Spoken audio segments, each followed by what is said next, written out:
শুভ সকাল।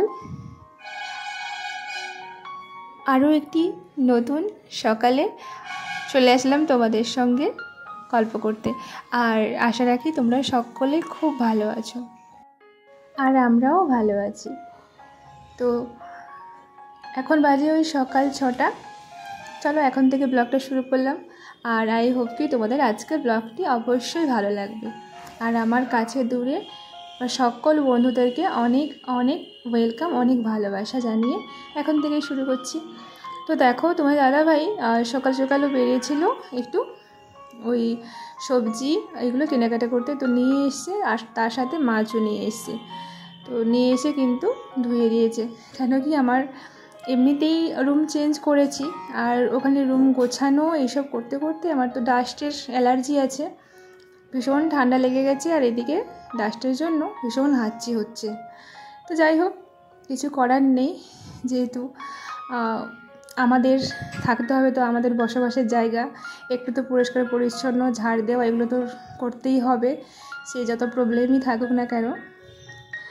আর কি কি সবজি নিয়ে এসেছিলো এগুলোই তোমাদের সঙ্গে শেয়ার করছিলাম। তো আমাদের শাকটা তো প্রত্যেকটা দিন থাকে, তো এই লাল শাক আর সাদা দুটোই নিয়ে এসছে, আর সজনে ডাঁটা তো অল্প অল্প করেই নিয়ে এসছে, বেশি নিয়ে আসেনি। আর এখানে না প্রত্যেকটা দিন সকালে ওই সবজি মার্কেট বসে, তো আরও ওই জন্য অল্প করে নিয়ে এসছে, আর যখন দরকার পড়বে প্রয়োজন হলে আবার নিয়ে আসবে। আর আমাদের এখান থেকে বেশি সময় লাগে না, ওই 5 মিনিট বা 4 মিনিট মতন সময় লাগে। একেবারে রুমের মানে সামনে রোডটা ক্রস করলেই ওখানে মানে অপোজিটে সবজি মার্কেট।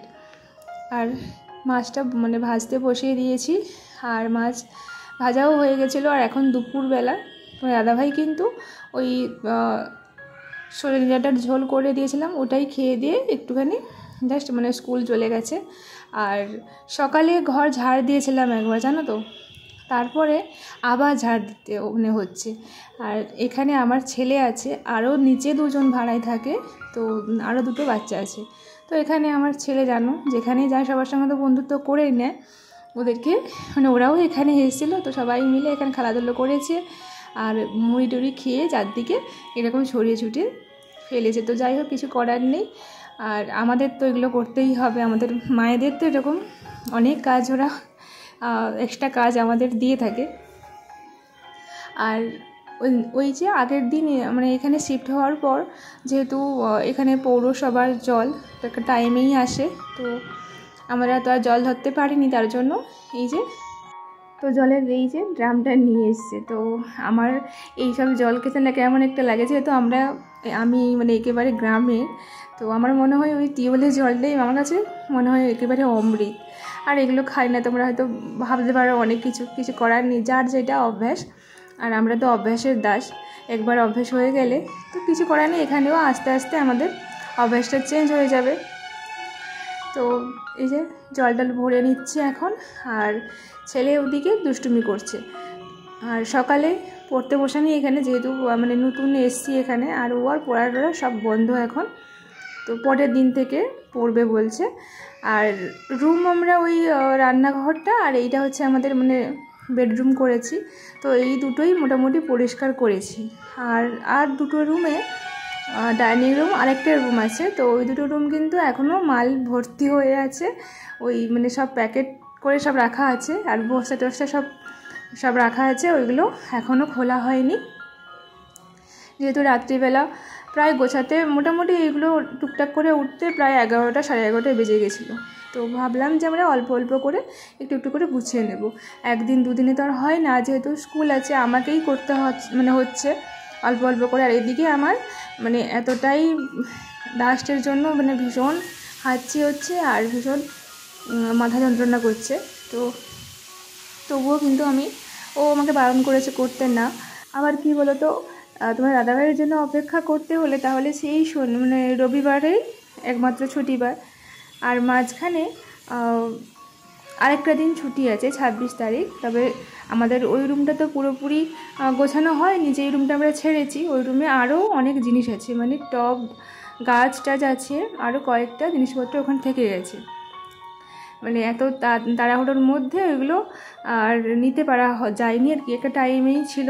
আর আমরা তার জন্য বেরিয়ে চলে এসেছি, কারণ ট্রেনের জন্য ট্রেনটা ধরতে হতো, তাই চলে এসেছি। আর ওগুলো থেকে গেছে, তো ওইগুলো আবার একদিন আনতে যাবে। তো এই সপ্তাহে আর সেরকম মোটামুটি গোছাগুছির কাজটা হয়তো অতটা হবে না, আর ওই আমি টুকটাক করে এগিয়ে রাখার চেষ্টা করব।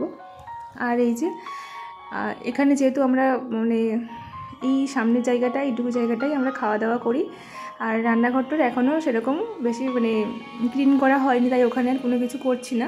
এখানেই রাত্রিবেলা একটু ভালো করে মুছিয়ে নিয়েছিল তোমার দাদাভাই, তো তার জন্য এখানেই আমরা খাওয়া দাওয়াটা আপাতত করছি। হ্যাঁ, জায়গাটা একেবারে ছোটো এখানে এই রুমটাতে, তবে অনেক বিশাল বড় বাড়ি। তো আস্তে আস্তে সব তোমরাও দেখতে পাবে, আর আমরাও একটু একটু করে গুছিয়ে তারপরে তোমাদের সঙ্গে অবশ্যই সব কিছু শেয়ার করব। তা চলে এসেছিলাম এখানে রান্নাঘরটা তবুও পরিষ্কার মোটামুটি কালাতে করেছিল, আর মোছাও হয়েছে, তবুও কেমন একটা লাগছে, যেহেতু অনেক দিন এখানে ব্যবহার হয়নি। হয়তো যারা আগে ছিল তারা কবে ছেড়েছে জানি না, তো তার জন্য এখানে আর সেরকম খাওয়া দাওয়া করিনি। ওই ভালো করে যতক্ষণ না ক্লিন করা হচ্ছে ততক্ষণ আর কিছু এখানে করা যাবে না। তবে আরেকটা ডাইনিং রুম আছে, ওখানেও খাওয়া যেতে পারে। পাশের আরেকটা রুম আছে, কিন্তু ওইগুলোও পরিষ্কার করা হয়নি। আর রাতে ওই মানে দোতলায় এত জিনিসপত্র তুলতে না সত্যি ভীষণ হাঁপিয়ে গেছিলাম। আমি তো ওই 5-6 বার মতন ওঠানামা করেই হাঁপিয়ে গেছিলাম। আর আমার ছেলে কিন্তু প্রথম থেকে ওখানে গুছিয়েছে, আবার এখানে এসেও কিন্তু বয়েছে। এতটুকু ছেলে হলে কি হবে, ওর কিন্তু অনেকটাই ক্ষমতা, আর তার থেকে ওর মনের জোর কিন্তু অনেকটাই। আর তোমরাও ওকে অনেক অনেক মানে ভালোবাসা জানিয়েছো। তো সত্যি আমার ছেলে কিন্তু অনেকটাই কাজী, মানে ও দেখে তো ওর বাবা অনেকটাই আমাকে হেল্প করে। আর আমাকেই বলার কিছু নেই, কারণ সংসার তো দুজনকেই নিয়ে হয়, আর দুজনকেই হেল্প করলেই মনে হয় সেই সংসারে কিন্তু আর অন্য কোনো সমস্যা থাকে না। তো আমার তো একার কাজ নয়, সবারই কাজ। আর অনেকেই হয়তো অনেক ফ্যামিলিতে একটা মেয়েকেই সব কিছু করতে হয়, তবে এই যে দুজনে এইভাবে যদি মানে বুঝিয়ে যদি দুজনকে হেল্প করি, তাহলে কিন্তু বেশ সংসারের সবার যে বন্ডিংটা এটাও বেশ ভালো থাকে। তো আর বেশি কিছু জ্ঞান দিতে পারবো না। হ্যাঁ, এখন যেহেতু রুমটা মানে নতুন রুমে এসেছি, তাই অনেকটাই বেশি কাজ। আর এদিকে স্নান টান করে জামা কাপড় ওখানে ওপরে তো মেলিয়ে মানে রোদ্দুরে দিয়ে চলে এসেছি। আর এখানে ছেলে চলে এসেছি খাওয়া দাওয়া করতে। তোমার দাদা হয়তো স্কুলে গেছে, আর আজকের ওর স্কুলে না রান্না বান্না আছে, মানে ফিস্ট আছে স্যারেদের। তো ও কিন্তু প্রায় ওই 80 জনের মতন রান্না করবে আজকে, আর ও দায়িত্বটা নিয়েছে। ও রান্নাবান্না তো জানেই, যাই হোক। আর এখানে আমরাও খেয়ে নিয়েছি। ওই মাছের ঝোল হয়েছিল ডাঁটা দিয়ে, আর হয়েছিল ওই লাল শাকের তরকারি। আর তোমাদের অনেকেরই আমার ভিডিও দেখা মানে হয়ে ওঠেনি, তো আমি কিন্তু চেষ্টা করছি এখন দেখে দিতে, আর আশা রাখি তোমরাও সেই বিশ্বাসটা আমাকে করবে। আর যে কথাটা না বললে আমার পুরো ভিডিওটাই কমপ্লিট হবে না। তো এতক্ষণ ধরে আমার যে সকল মিষ্টি বন্ধুরা ভিডিওটির সাথে ছিলে, পাশে ছিলে, আর প্রতিটি দিন আমার পাশে থাকো, তোমাদেরকে অসংখ্য ভালোবাসা। আর যে সকল বন্ধুরা আমার নতুন বন্ধুরা আসছো আমার ব্লগে দেখছো, তোমাদেরকেও অনেক অনেক ওয়েলকাম, অনেক ভালোবাসা। ভিডিওটি ভালো লাগলে অবশ্যই একটা লাইক করে কমেন্ট করে জানিও। তো তোমার দাদাভাই বলেছিলাম যে স্কুলে রান্নাবান্না করবে, এই যে ফ্রাইড রাইস আর চিলি চিকেন এগুলো নিয়ে এসছে, কারণ অনেক জনের আয়োজন হয়েছিল। আর ও কিন্তু চিকেনটাই করেছে, আর ফ্রাইড রাইসটা ওই ম্যামেরা সবাই মিলে তৈরি করেছে। তো বেশ আমার ছেলে বলছে যে মানে এখন একটু খাবে, তার জন্য ওকে একটু দিচ্ছিলাম, আর আমিও একটু টেস্ট করব। চলো এখানেই রাখছি।